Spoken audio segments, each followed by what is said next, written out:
Senator Bragg. Senator Carr. Thank you, Madam Deputy President.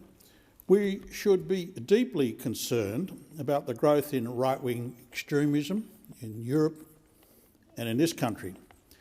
ASIO tells us that 50% of its time is now spent dealing with the threat of fascist groups. For me, this is a personal issue. Today I want to pay tribute to a great Australian, Mr. Garry Fabian, who has been recently awarded the German Order of Merit by the Minister-President of Baden-Württemberg, Herr Winfried Kretschmann. Garry is a German-born Holocaust survivor who has been in Australia, Australian citizen, for the past 70 years. I'm proud to be his son-in-law. Like millions of European Jews and other minorities and opponents of Germany's fascist regime during the dark years from 1933 to 1945, Garry was deprived of citizenship. His human rights were routinely violated and his boyhood was spent in a concentration camp. But unlike the millions who died in the camps, Garry was fortunate to survive and to start a new life on the other side of the world. And since then, he has worked tirelessly to rebuild understanding and to promote reconciliation with the people of his birth country. Born Gerard Fabian in Stuttgart, Germany, on the 11th of January 1934, Garry's early years were spent moving from place to place with his family to avoid persecution under the Nuremberg laws. In 1935, the family moved to Brottenbach in Czechoslovakia and later to Prague after the German invasion in 1938. Like so many other refugees, they carried false documents and had to move every few weeks to avoid detection. Life was hard, but the worst was yet to come. In November 1942, Garry and his family were deported to Theresienstadt ghetto. Although called a ghetto, but actually it was a concentration camp. Theresienstadt was not officially a death camp like Auschwitz, but there were plenty of deaths as infectious diseases such as typhoid spread rapidly through the overcrowded barracks. The prisoners suffered malnutrition, exhaustion and harsh working conditions and brutal treatment by the guards. Most of the inmates were sent on to death camps.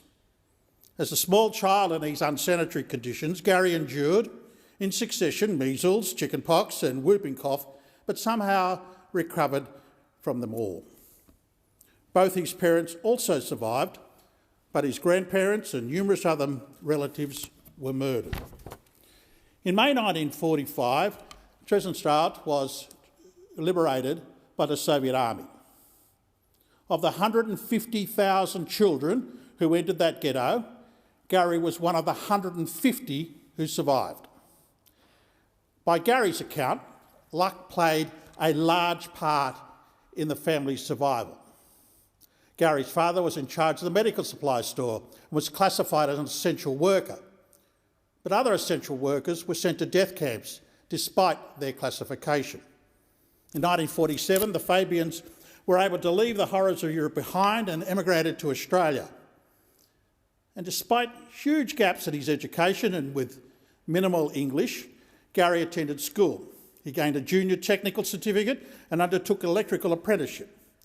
And in 1952, Garry, having officially changed his name from Gerard, became an Australian citizen. And in 1956, he joined the Australian Navy to complete his national service. Now 87, Garry has contributed much to his adopted home as a proud Australian. As well as working in the electrical sales services, he fulfilled his dream of tertiary education by returning to study in his 50s.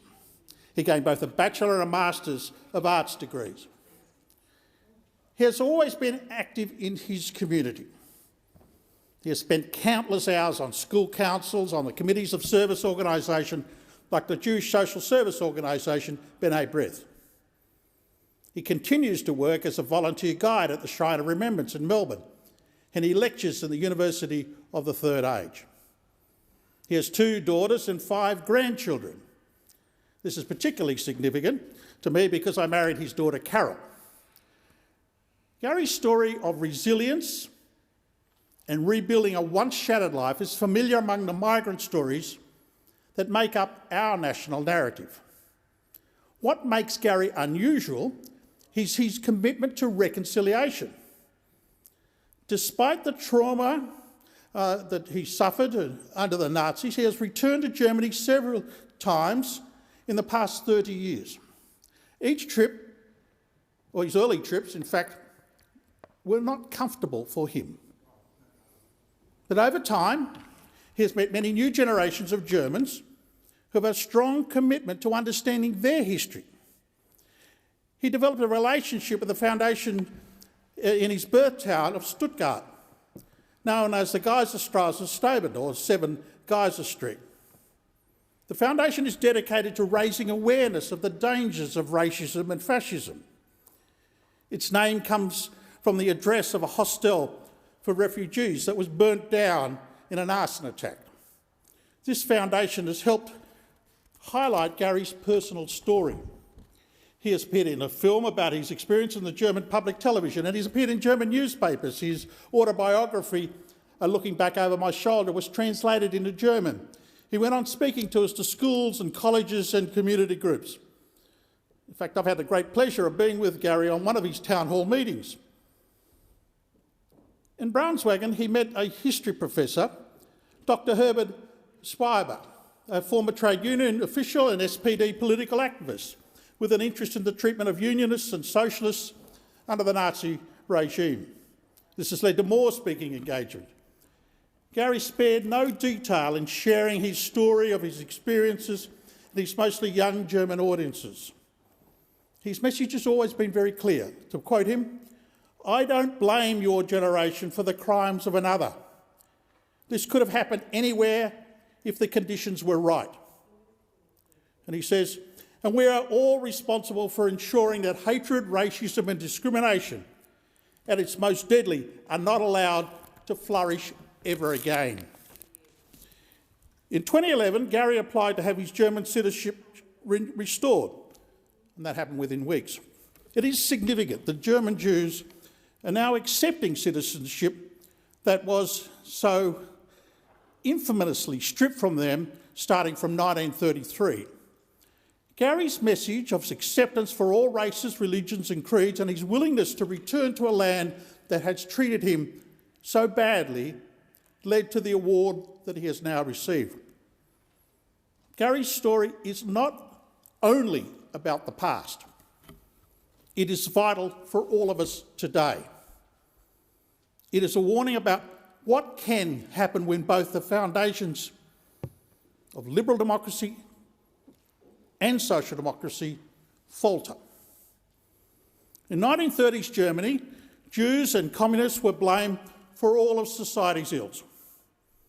Now populist leaders around the world target immigrants, Muslims, and others in the same way. Garry, Fabian, I congratulate you on receiving this prestigious award. It honours you, your family, and all who are willing to learn from the past to avoid repeating it. I wish to thank Garry's grandson, Seamus Carr, for his assistance in preparing these speaking notes.